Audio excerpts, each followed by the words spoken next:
Hi, it's Mrs. Moss here. Okay, so we've talked about the Earth's shape. We've talked about the different parts that make up the Earth. Now it's time to talk about locations on the Earth and the way those locations are organized. The Earth is divided by lines of latitude and lines of longitude. This should sound familiar to you because you've been studying it for many years in school. We're going to go through it a little more thoroughly today. Latitude lines go across the Earth. They run east to west, but they separate north from south. If you want to remember lines of latitude, I always try to remember it this way, by crossing my T's. If I cross my T's for latitude, then I know that those are the lines that go across the Earth from east to west.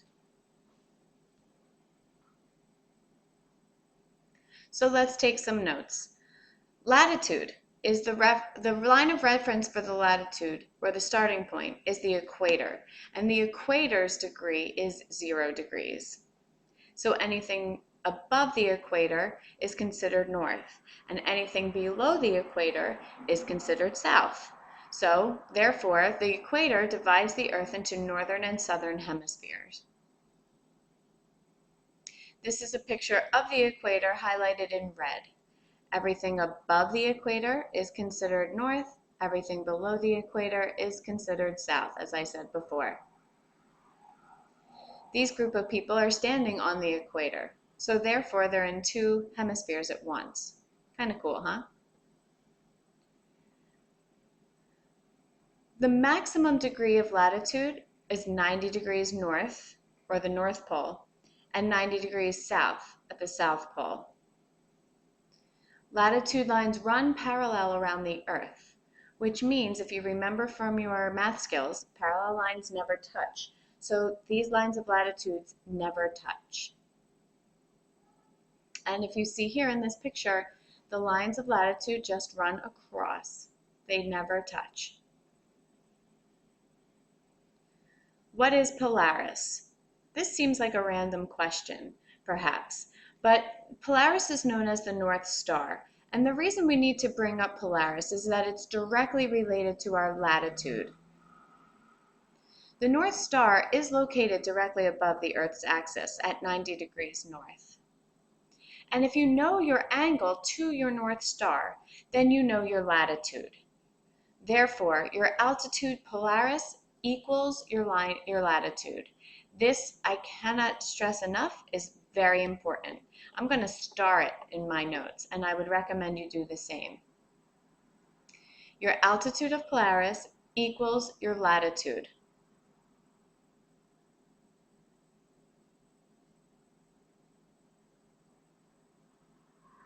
The instrument that's used to find your angle to Polaris is called an astrolabe. It's what this gentleman down here is using to get the angle from his location on Earth at the horizon up until this beautiful Polaris star. This method of navigation can only be done in the northern hemisphere. Why? Because if you're in the southern hemisphere, you can't see the North Star. You won't be able to see it at all. So any location that's south in the southern hemisphere has to use a different line of reference for navigation. Polaris is only found in the northern hemisphere. Here's another picture of the astrolabe. You can tell from the picture that it was an old instrument that was used, but still relevant today. This picture shows an observer at the horizon, and it shows the angle of Polaris from the horizon. This angle, 42 degrees, is your latitude. This piece of information right here tells you where this observer is standing. This person is standing at 42 degrees north. This information here, this 48 degrees, has no bearing on your latitude at all. It's extra information in the diagram that we don't really need to know. As long as we know our altitude of Polaris is between the horizon and Polaris, that's where we'll find our line of latitude. So if you know where Polaris is, you can figure out which way is north. Polaris is found in the constellation of the Little Dipper. It's right at the handle. So if you're able to tell in the night sky where the Little Dipper is, then you can find Polaris relatively easy.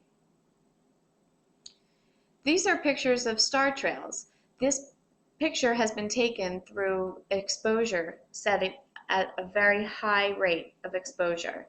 The camera was set at the high rate of exposure. So it looks as if all of the stars in this picture are rotating around a single point. Well, this point that they're rotating around, right here in the center, is Polaris. This leads us to our lines of longitude, which we're going to save for another video clip. So please turn to the next video clip and we'll learn about lines of longitude.